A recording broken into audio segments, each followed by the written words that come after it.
அன்பு தேவனுடைய பிள்ளைகளே, கர்த்தராகிய இயேசுவின் நாமத்தில் உங்களை வாழ்த்துகிறேன். நம்ம எல்லாரும் சேர்ந்து ஒரு பாடலை பாடி தேவனாகிய கர்த்தரை உயர்த்த போகிறோம்.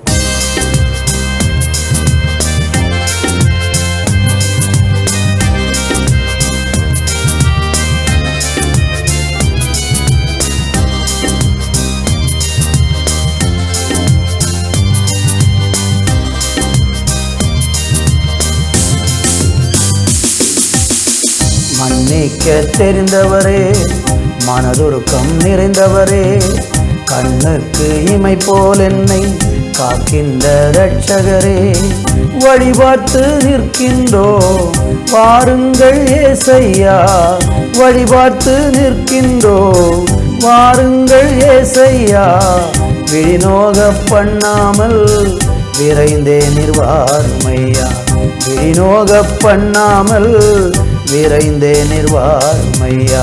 இயேசு ராஜா என்னோடும் பேசு ராஜா, பேசும் தெய்வம் எல்லாமே நீதானே.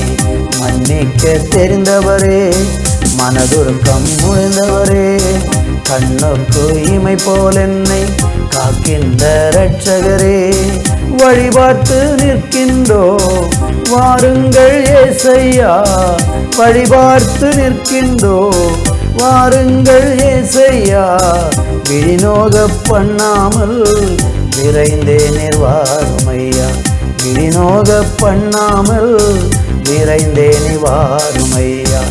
இயேசு ராஜா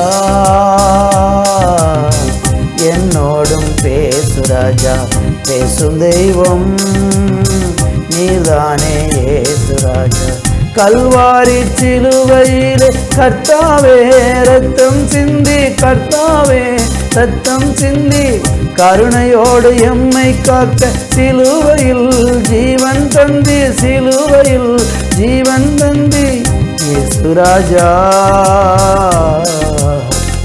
என்னோடும் பேசு ராஜா, பேசும் தெய்வம் எல்லாமே நீதானே. மன்னிக்க தெரிந்தவரே, மனதுருக்கம் நிறைந்தவரே, கண்ணுக்கு இமை போல் என்னை காக்கின்ற இரட்சகரே, வழிபார்த்து நிற்கின்றே வாருங்கள் ஏசையா, வழிபார்த்து நிற்கின்றே வாருங்கள் ஏசையா, விழிநோக பண்ணாமல் விரைந்தே நிர்வாருமையா, விழிநோக பண்ணாமல் விரைந்தே நிர்வாருமையா. இயேசு ராஜா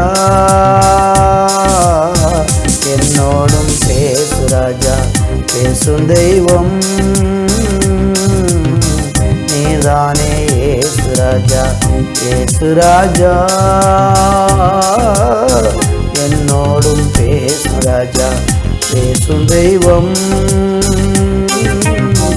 எல்லாமே நீதானே. ஹல்லேலூயா. எங்களோடு கூட பேசுகிற தெய்வம், மன்னிக்க தெரிந்த தெய்வம், எங்களுடைய பாவங்களையெல்லாம் சிலுவையிலே மன்னித்து மீட்டு எங்களை ரட்சித்த தெய்வம், இந்த நாளிலையும் கூட ஆண்டவரை வழி தெரியாமல் நின்று கொண்டிருக்கிற ஒவ்வொருவருடைய வாழ்க்கையிலையும் இயேசு ராஜா வழி சொல்லுகிறவராக இருக்கிறதற்காக நன்றி. கரத்தில் ஒப்பு கொடுக்கிறோம். இந்த நாளை ஆசீர்வதித்திரணும் இயேசுவின் நாமத்தில் பிதாவே, ஆமேன், ஆமேன். அன்பு தேவ பிள்ளைகளே, இந்த நாளிலே வாசிக்கும்படியாக சங்கீதம் 130 3, 4 ஆகிய வசனங்களை வாசிக்கிறேன். கர்த்தாவே, நீர் அக்கிரமங்களை கவனித்திருப்பீரானால் யார் நிலை நிற்பான்? ஆண்டவரே, உமக்கு பயப்படும்படிக்கு உம்மிடத்தில் மன்னிப்பு உண்டு. அன்பு தேவனுடைய பிள்ளைகளே, இந்த உலகத்திலே நம்ம வாழும்போது பாவம் என்கிற ஒரு விஷயம் நம்முடைய எல்லாருடைய வாழ்க்கையையும் பயங்கரமாக பாதிக்கிறது. அநேக மனிதர்களுடைய சமாதானத்தை கெடுக்கிறது என்னவென்றால் நாம் செய்யக்கூடிய பாவமாக இருக்கிறது. ஒரு மனுஷன் பாவம் செய்யும்போது அவனுடைய மனசாட்சியிலே குத்தப்படுகிற ஒரு சூழல்களை நம்ம பார்க்க முடிகிறது.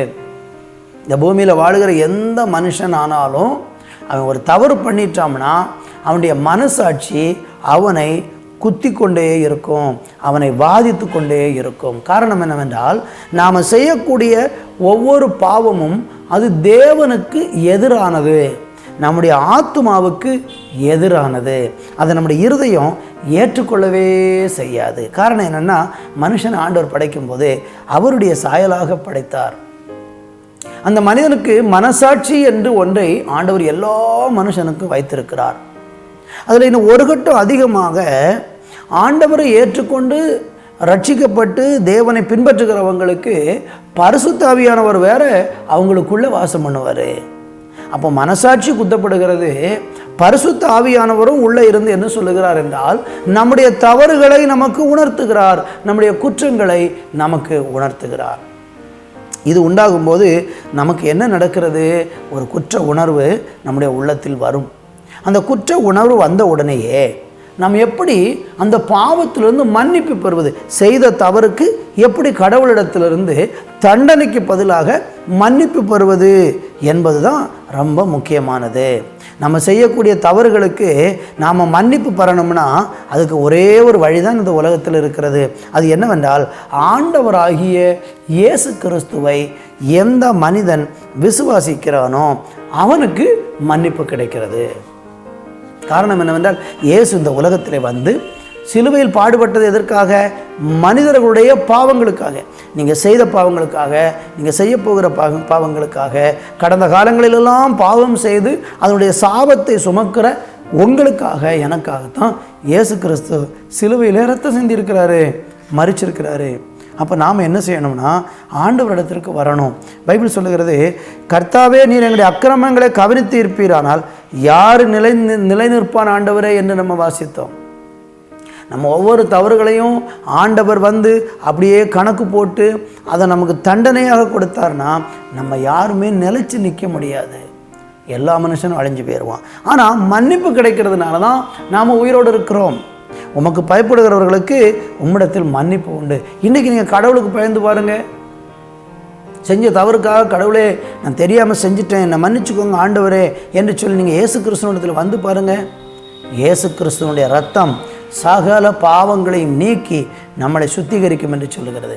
இன்றைக்கி அந்த இயேசு கிறிஸ்துவின் நாமத்தினால், இயேசு கிறிஸ்துவனுடைய இரத்தத்தினால் உங்களுக்கு பாவ மன்னிப்பு கிடைக்கும். நீங்கள் மனசாட்சியில் குத்தப்படாமல் சந்தோஷமாய் வாழ ஆண்டவர் வழிவகுத்திருக்கிறார். எனவே இன்றைக்கே இயேசுவை உங்களுடைய கடவுளாக கொள்வீர்கள் என்றால் மன்னிப்பு பெற்று மகிழ்ச்சியாக வாழ்வீர்கள்.